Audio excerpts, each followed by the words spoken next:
What's up, guys? I'm Chad Barnes, and welcome to the channel. Here, it's all about real car talk, from simple fixes to smart driving tips and keeping your ride in top shape. If that sounds good to you, go ahead and give the video a thumbs up. Hit that subscribe button and make sure you watch all the way through.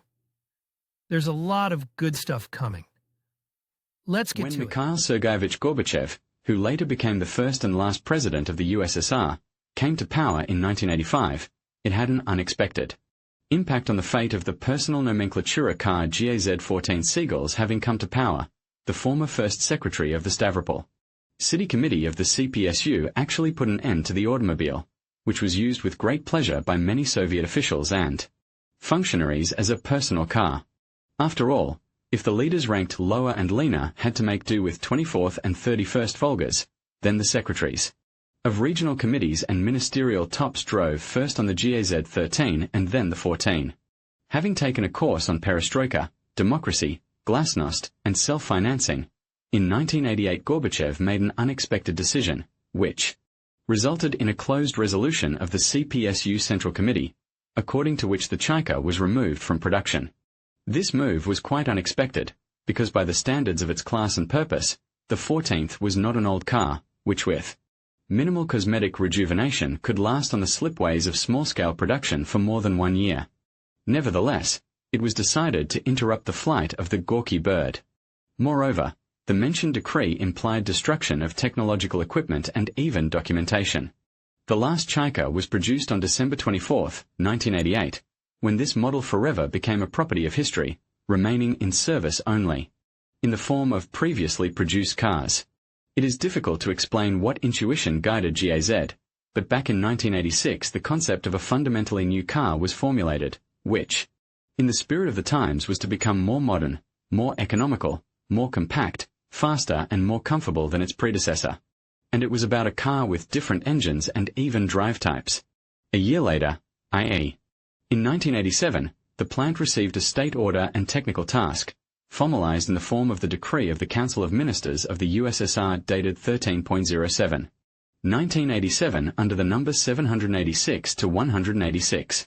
It provided for the experimental development and organization of production of a new middle-class model.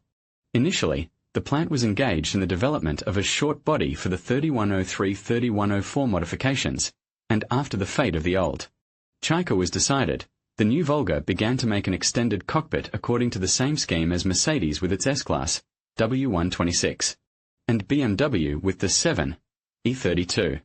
That is, the wheelbase was increased, lengthening the body in the rear door area, and since the new model was to replace the Chaika, becoming, like Soviet officials of the new generation, more democratic and less prim than the previous Dickies, the car, without wisecracking, was named simply Volga, although it was not supposed to have almost nothing in common with the 24s and 31st.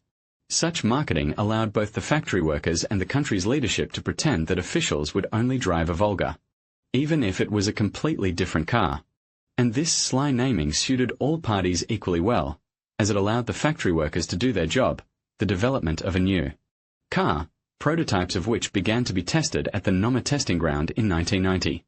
Having seen the prototypes on the photo already in the 90s, some motorists immediately rushed to accuse Soviet designers and constructors that the appearance of the car was copied from foreign cars, in particular, from Audi. The topic of unlicensed copying in the history of the Soviet automobile industry has been heard many times. Just remember the 41st, which body unambiguously resembled the French Simca 1307-1308 of the mid-70s. GAZ-3105 did not resemble either the former Volga or Chaika, and in the outlines of the middle part of the body you could really see some features that hinted at the Audi 100-200 bodies. The front part of the car was original and somewhat American, and the rear part reminded something of the latest Volvo 850. The car turned out to be original, especially from the front. To be fair, it should be noted that, according to one of the designers of GAZ-3105 Nozakov, in 1986 in Gorkum, Nozakov, in 1986 in Gorky from the Audi 100 really removed the cross-section of the body on the middle pillar. It was necessary for designers to bind to the layout. Nevertheless, there are no grounds for direct accusation of Gorky designers in blind imitation of the West, because both body proportions and individual solutions did not bear traces of direct borrowing. Moreover, the original glazing line with a lowered belt line had practically no analogues in the world. At least on production cars, not concept cars. Therefore, although the project manager Sergei Bachinov openly admired the layout of the all-wheel drive Audi, the appearance of the Gorky sedan by Igor Bezrodnik turned out to be quite original and even somewhat avant-garde. According to the official version, the two-story glazing appeared because the upper curved windows were made non-lowable, and their lower floor played the role of technological openings, e.g., for filing documents. Subsequently, the problems with lowering the curved windows were allegedly solved and the lower floor was abandoned. The unofficial version claims that the unusual windows were removed after Gorbachev's wife Larisa Sergeyevna sat in the prototype during the viewing and discovered that her legs were perfectly visible to everyone around her, which angered the First Lady of the Soviet state. The new Volga lost its unusual glazing and became more traditional and solid. For the early 90s, the sedan looked just fine. The image turned out to be integral and recognizable. Interestingly, just before GAZ designed the 05, the management considered as an alternative the purchase of a foreign-made car and its production under license, approximately according to the same scheme as in the case with the GAZ-3105. Among the options were Ford Scorpio I and Peugeot 605, as well as a mid-size Chrysler. However, since any of the options required incommensurably higher costs than the development and mastering of their own model, it was decided to follow the same scheme as it was with the previous Chaikas, that is, to do it in-house. Moreover, in the case of small-scale production, and there was no other option, the purchase of a mass-produced model looked far from being the most expedient idea. In other words, it would not be possible to recoup the money for the entire production cycle of the model, which was well understood at GAZ. Each of the previous goals was a monomodel, i.e. an automobile without special engine or equipment options. Unlike previous models and ordinary Volga, the new car was immediately conceived as a family, which would include both ideological replacement of GAZ-14, i.e. 3105 with all-wheel drive and V8, and more modest 3104 with a six-cylinder engine, and budget 3103 with front-wheel drive and inline-4. However, after the 14th fell into oblivion, a ministerial decree suspended the development of simpler versions, ordering the factory workers to concentrate on the flagship version 3105 with all-wheel drive layout and V8 engine. However, Gorky did not lose hope to return to the topics of 3103-3104 after the official 3105 would be mastered and put into production. Moreover, several prototypes of the 04th still managed to make, and to remove the unnecessary nodes of the transmission, and install a smaller motor instead of the 8, would not be a difficult task. Theoretically, new models with younger motors could even eventually replace on the assembly line already outdated 24, as well as the 02, and such unification would be extremely convenient from the production point of view. Dreams. GAZ-3105 was immediately conceived by the designers as an ultramodern car with advanced solutions. Without irony, the new car was conceived as such for several reasons. Firstly, the long cycle of production of one model did not imply a quick update of the design in a few years. Secondly, a technically progressive car could be sold to the West, as was the case with the VAZ-8 for example. This promised the plant an inflow of freely convertible currency. Thirdly, by that time, the Gorky designers, as they call it, had already missed serious work rather than adding a new grille and other hubcaps to the old Volga. The main innovation of the future 05 was the layout scheme.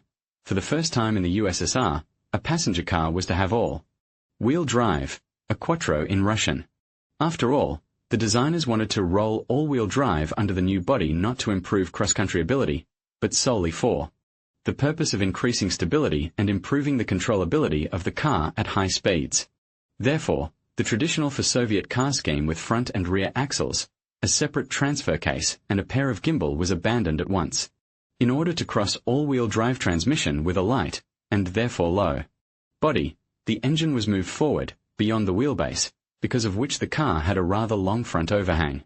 And further, miracles. The shaft from the interaxle differential to the front main gear was passed inside the hollow secondary shaft of the gearbox. Such know-how made it possible to combine the gearbox, the main gear of the front drive and the interaxle differential into one unit, and the central difference could be forcibly blocked from the driver's seat. The independent front and rear suspension of the McPherson type also contributed to the compactness of the car. Therefore, the wheelbase of the 05th in comparison with the usual Volga increased by only 70 mm, up to 2,870 mm, and the useful length of the cabin, by 30 cm. The advanced image was completed with disc brakes on all wheels and ABS, as well as rack and pinion steering with power steering. In the future, the new Volga was going to be equipped with automatic transmission, which was standard equipment on the old Chaikas. When the scarce information about the new Volga was leaked to the Soviet press, it became known that the car would receive a V-shaped 8. Since the motor with this layout was on the previous Chaikas, motorists immediately decided that the GAZ-3105 would receive a modernized Tchaikovsky unit, especially since the stated power, 170 horsepower, was almost identical to the performance of the Chaika. However, in reality, GAZ designer Alexander Tkachev together with his colleagues created an absolutely original motor specially for the new model. Despite the usual location and number of cylinders, it had nothing in common with the previous power plant. Thus, the working volume of the new engine was 3.4 litres, and its design was revolutionary for Volga. Cast iron cylinder block with liners, a pair of aluminum heads, crankshaft torsional vibration damper, 2 camshafts with a chain drive and hydraulic tensioner. Thermal clearances in the valves were selected automatically, with the help of hydraulic tappets, which at that time were used only on government ZILs. The lubrication system had a full-flow oil cooler with its own thermostat. In the spirit of the time, the power supply system was also solved. The classic version was a 4-chamber Pierburg carburetor with a starter and electric gasoline pump, but the plant also worked on a promising system, distributed fuel injection on Lucas components. Torque from the engine to the drive wheels was transmitted through internal and external CV joints. This engine had nothing to do with the Tchaikovsky neither structurally nor geographically, because it was designed at GAZ, and produced in the production of small series cars, PAMS, which was located right in Gorky on the territory of the enterprise, and not at the Zavodsky engine plant, where traditionally produced engines for Volgas and Chaiks. In addition to all-wheel drive and power steering, the new model was to receive a lot of options, which had not been available on Volgas until then and were the prerogative of government limousines. The full electric package assumed push-button control of door locks, lowered windows and mirrors, as well as the antenna of the audio system. And that's not all. The front anatomical seats received not only heating, but also electric adjustments of position of a cushion and a backrest, and with memory on 3 positions. The second row of seats also received heating, in front of which there was a console with a compartment for a telephone. For a Soviet middle-class car, such features were not just a rarity, but something out of the ordinary. Let's remind, it was 1990. A separate highlight of the interior is a climate control system, and not a conventional air conditioner, as in the previous Chaikas, but automatic climate control with push-button control and auto mode. However, the inscription Lancia on the climate unit explicitly hinted that in this respect, the Soviets had no pride of their own. Nevertheless, the equipment of the car, taking into account the class of the car and the time of its creation, was truly unique for the USSR. To be fair, we should note that both the color scheme and the quality of the interior plastic left much to be desired. Despite the modern and spectacular design, the 05th saloon did not make an impression of quality. According to one of the versions, 10 cars were assembled in the first series, in the second, 20, in the transitional with the body. From the second and the chassis of the third series, 12 cars. In different sources the data vary greatly. These cars with 2-story glazing were assembled before the collapse of the USSR, in the period 1988 to 1991. The prototypes were intended for various tests, driving, resource, reliability, and so on. In 1990, 5 more new Volgas were made, but with traditional lowered windows without additional lower inserts, the third series. By 1992, the full cycle of tests was completed, and at that time PAMS finally produced the first 3 commercial copies. While the new Volga was making its way to the assembly line, the country that gave birth to it became the property of history. Accordingly, the main customer, the state, lost its solvency, as the Russian Federation's capabilities in that difficult time were far from those of the Soviet Union. This determined the further fate of the machine in 1993. The plant was ready to sell the novelty to all comers. The Super Volga lost its exclusive status, and it could theoretically be purchased by any businessman with $80,000. Such a selling price for a car produced by the Gorky automobile plant seemed simply absurd to contemporaries, because for this money, it was possible to buy a Mercedes of the latest model. In the 94th year, PMS still assembled 8 cars, and in 1996, 24 more copies. But if we take into account that the 05th was exactly 5 times more expensive than the GAZ-3105 and cost almost 8 times as much as a Donkey 31029, then it becomes clear why the car was in very limited demand. GAZ-3105 in the second half of 94 cost about 50 million rubles, and GAZ-31029 about 36 million, while the 05th was estimated at 250 million. Would not even the fact that in 1993 the first Deputy Prime Minister of the Russian government, Vladimir Shemeko, ordered 5 copies of GAZ-3105 for the presidential office did not help. As a result, a total of less than 80 05ths were produced by 1996, including pre-production prototypes, and the last body of the 7 remaining at the plant as of 2009 had the serial number 109. One of the versions says that during the Soviet period, about 52 05ths were produced, some of which died or were remodeled in the process of testing, including crash tests. All in all, about 100 cars of this model were presumably assembled, of which not all have survived to this day. In conclusion, the GAZ-3105 Volga stands as a fascinating blend of myth and reality. While its alien-inspired design and unique features like double-deck windows and four-wheel drive have sparked much speculation, truth reveals a vehicle that embodies innovation and practicality. By separating fact from fiction, we gain a deeper appreciation for this iconic model and its place in automotive history.